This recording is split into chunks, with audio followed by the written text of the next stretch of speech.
संबंधित कॉमेडियन यांनी स्वतः याचिका दाखल केलेली आहे, त्याच्यावर सुनावणी हायकोर्टामध्ये प्रलंबित आहे आणि मग तुम्ही इथं का आला आहात?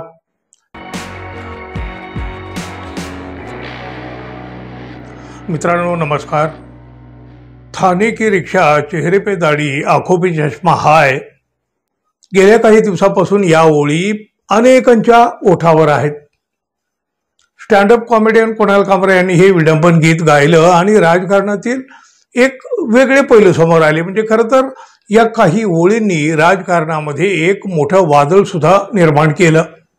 खरं तर बघा, उपमुख्यमंत्री एकनाथ शिंदे यांनी हे सगळं अगदी सहजपणे तरी घ्यायला हवं होतं किंवा त्याकडे दुर्लक्ष तरी करायला हवं होतं। अहो काय ते व्यंग समजून सोडून देता आलं असतं।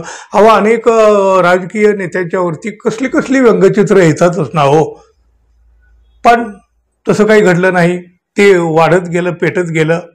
त्यामुळं कुणाल कामरा यांना मात्र देशभर प्रसिद्धी मिळाली। म्हणजे तसे ते कुणाल कामरा म्हणजे तसे प्रसिद्ध कॉमेडियन आहेतच आधीपासून, पण आता त्यांच्या प्रसिद्धीमध्ये यामुळं अधिक भर पडली। अहो अवघी सरकारी यंत्रणा कुणाल कामरा याच्या मागं हात धुवून लागली। कामरा घाबरले नाही, डगमगले नाहीत आणि त्यांनी माफी मागायला सुद्धा तयारी नाही दाखवली। अहो मी काही चुकलोच नाही, काही चुकीचं केलंच नाही, तर माफी कशासाठी मागो असा सवाल त्यांनी विचारलेला आहे। पोलीस मागं लागले, पण त्यांनी मद्रास न्यायालयातून अटकपूर्व जामीन मिळवला। अहो आता तर काय, कामरा यांनी तर मुंबई उच्च न्यायालयामध्ये धाव घेतली आहे। खार पोलीस ठाण्यात दाखल झालेला FIR रद्द करण्याची मागणी त्यांनी एका याचिकेद्वारे न्यायालयाकडे केली। हे प्रकरण न्यायालयात प्रलंबित असतानाच अमित कटारनवरे यांनीही कुणाल कामरा यांच्या समर्थनार्थ, विरोधात नव्हे, कामरा यांच्या बाजूनं मुंबई उच्च न्यायालयात एक याचिका दाखल केली। महाराष्ट्रामध्ये प्रक्षोभक भाषणं करणाऱ्यांच्या विरोधात कारवाई होत नाही आणि एका कॉमेडियनने राजकीय नेत्यावर कविता केली म्हणून त्याच्यावर कारवाई करण्यासाठी सगळ्या यंत्रणा घाई करीत आहेत। महाराष्ट्राचा कायदा सर्वांसाठी समान असला पाहिजे असा युक्तिवाद अमित कटारनवरे यांच्या वकिलांनी न्यायालयामध्ये केला। हो खरंय, हो खरंय त्यांचं, आणि बरोबर सुद्धा आहे ना। म्हणजे कायदा सगळ्यासाठी तर सारखा आणि समान असायला पाहिजे। पण बघा प्रत्यक्षात तसं घडतं का? तुम्हाला माहित आहे, मला माहित आहे, सर्वांनाच माहित आहे।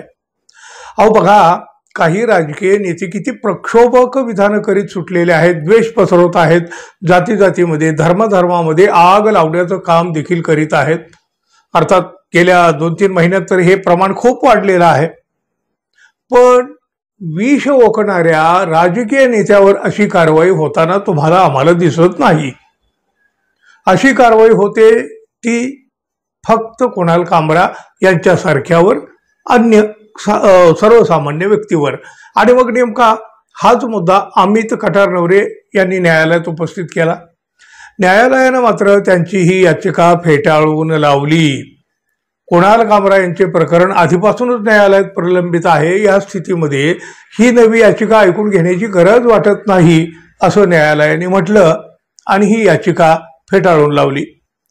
संबंधित कॉमेडियन यांनी स्वतः याचिका दाखल केलेली आहे, त्याच्यावर सुनावणी हायकोर्टामध्ये प्रलंबित आहे आणि मग तुम्ही इथं का आला आहात?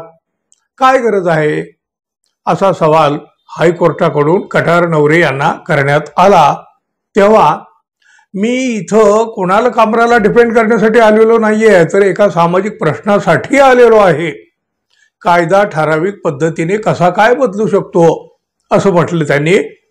न्यायालयाने मात्र त्यांची याचिका निकाली काढली, पण त्यांनी उपस्थित केलेला हा जो प्रश्न आहे ना, हा प्रश्न मात्र खरोखरच तुम्हाला, आम्हाला आणि सगळ्यांना अंतर्मुख होऊन विचार करायला लावणारा आहे।